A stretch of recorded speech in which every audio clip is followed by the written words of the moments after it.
Hello and welcome to Good Game Pocket Edition, our fully compressed show for gamers by gamers. I'm Barjo. And I'm Hex. We've had a very weird and wonderful week thanks to some very unusual games, one of which is the Twin Peaks-inspired Deadly Premonition, the director's cut.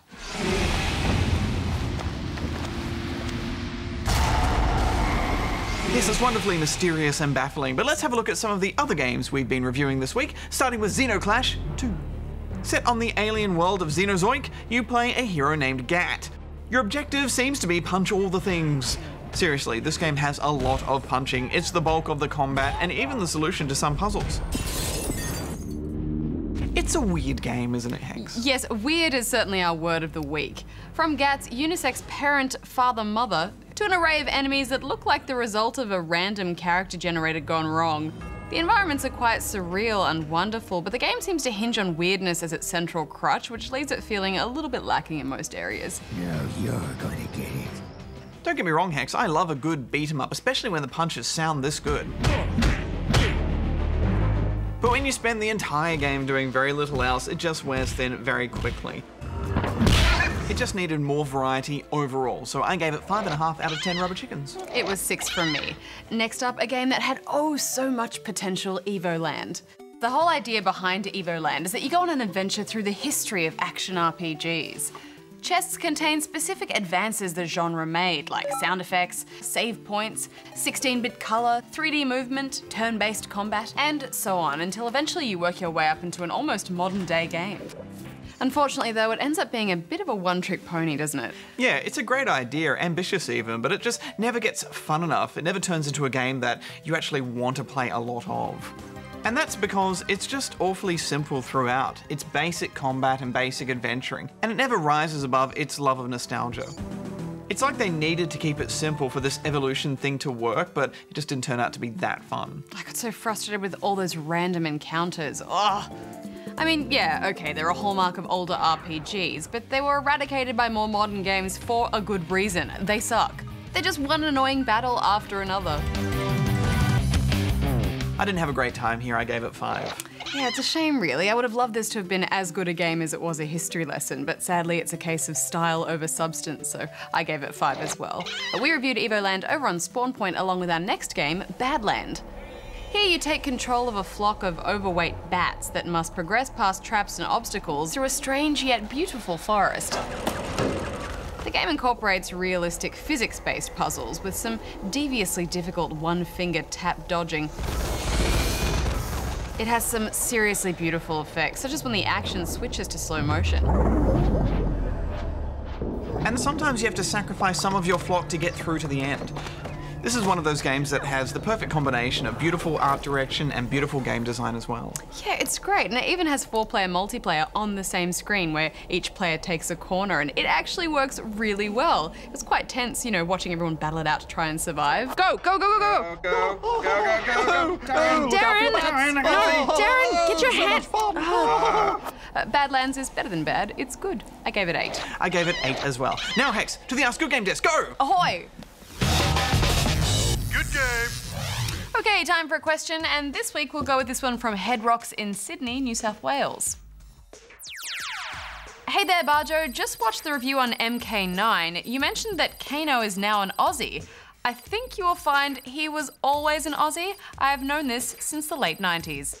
Yes, look, I've got a bit of flack about that comment, and fair enough, Kano has apparently been Aussie for a while, but in my defence, he wasn't always an Aussie. From my intensive research on Wikipedia, I found that Kano was originally Japanese-American, but then they retconned him to be Aussie after the first Mortal Kombat film. Apparently, his character was Australian in the film, but I think we would all agree he clearly has a British accent here. See, me, I believe in a fair fight.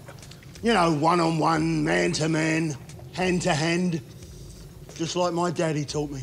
And he was played by British actor Trevor Goddard, although admittedly, Mr. Goddard did falsely claim he was from Australia. So they just went with the Aussie accent, I think, because it's cooler to be from down under anyway. So, wait, they retconned the character to be Aussie because he was played by a fake Australian, yeah, and then Americans just got confused. I think so. Okay then, well on that note, I think it's time for your review.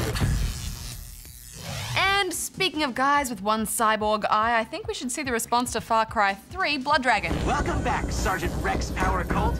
Yes, good choice, because there seems to be more than a few of you out there who disagreed with our review and absolutely love the game. Like Tevins here, who says, "This game is awesome. You guys are criticising it for being an add-on. I think you were way off your score. The jokes were funny and the combat was fun.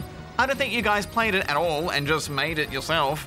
8.5. Well, fair enough if you disagree with us. It is just our opinion and we are glad you're enjoying the game, but I don't think we criticised it for being an add-on. If anything, we actually commended it for being a standalone game.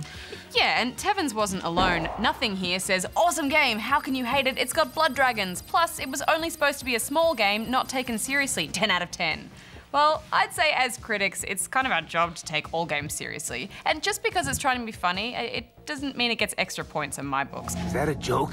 No, Sergeant. If it is a joke, I'm afraid it's a bad one. I didn't say I hated it, I just didn't love it. Yeah, and I liked it a lot. I gave it 7.5, which is a very good score in my opinion, well above average. Still, more of you did think we were too harsh, like Guest here, who writes, "A fun and great game. You guys criticised it too much. Being a standalone $15 DLC, you shouldn't really be expecting much, and it exceeded everyone's expectations. Good game, fun story, but the fog shouldn't have been there. 9 out of 10.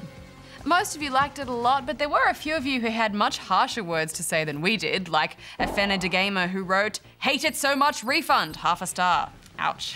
Or good fella here who wasn't impressed with the graphics, saying, "I like the humour, but this is too ugly to play. It's a crime against aesthetics. Also, what's with the lame sex scene? 5 stars. I want to be blinded with your cyber love. Or Ace Rowan, who wrote, "It looks shit. It puts me off playing the real game. In fact, this game is pink shit in the sky. Please don't bring back the 80s. 3.5 stars.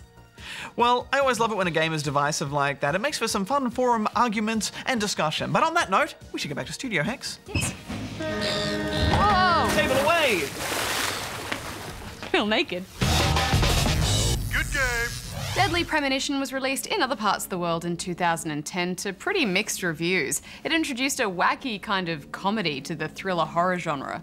Now the director's cut has been released on PSN in Australia, so we thought we'd check it out. The game's lead protagonist is a detective who goes by the name of York. The game opens on a disturbing, rather ritualistic murder scene, and not long after, York is tasked with finding the killer using his keen profiling skills. The director's cut has a few tweaks to the visuals and controls, but it still manages to look like a PS2 game, which is baffling because it only came out 3 years ago. Story-wise, a few extra scenes have been added to the narrative, which could have a fair amount of significance to players returning to the game. You've been waiting a long time for this. For us, though, we were happy to take on this strange tale with fresh eyes. The comedy aspect of this game is really odd. I mean, there were times when it actually felt like a spoof.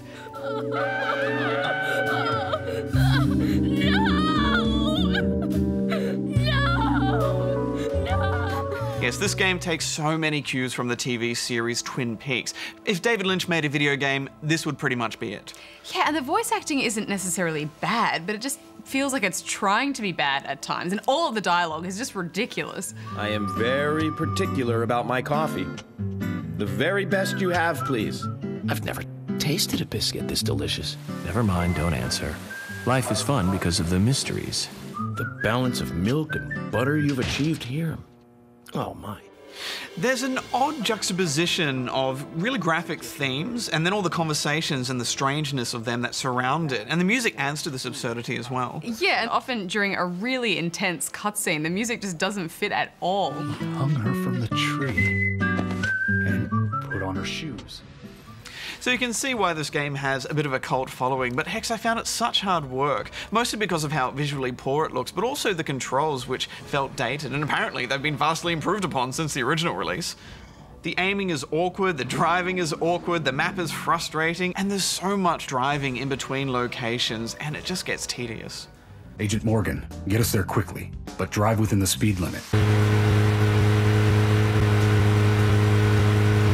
You still don't know your way around. And the combat doesn't really fare much better. Enemies are mostly limited to these weird, slow-moving zombie things, which are barely ever a threat to you. There's so much about this that sets itself up to be such a train wreck, and yet, I don't know, I just couldn't put it down. Really? Yeah, and I think it's largely due to the characters. The lady who runs your hotel, the local cops you get partnered with, the mysterious rich masked dude, this guy. Pleasure to meet you, Agent Morgan. We've been expecting you. And of course, York himself. Now then, Let's get going. And you know, I genuinely wanted to find out who the killer was. As York mentions repeatedly, this is a small town, there's only so many people it could be. And you know, any one of these shady characters is weird enough to have done it. Every citizen of this town is a suspect. I wanted to like this game so much, Hex. People have been talking about it for years. I love Twin Peaks, it seems right up my alley, but I tried, but I just couldn't. And I think it's because for me to enjoy something like this, I need to have it at least look pretty or the gameplay to be satisfying. Just give me one of them, and I just couldn't get through it. Yeah, you know, I guess I kind of think of it like a B-grade movie. You know, it's so bad, and yet you invite all of your friends over to watch it with you anyway, because it's kind of terrible in a hilarious way. Could you guide me to this perfect setting for extravagant murder? But it's just not for me, so I gave it 6 out of 10. I was a mess of giggles and confusion, and at times revulsion. This is a rare gem. I gave it 7.5. Good game. Well, we're out of pocket time for this week, but don't forget you can always catch a full episode of Good Game Tuesday nights, 8:30 p.m. on ABC2. And this week we're going to get back on track with Grid 2.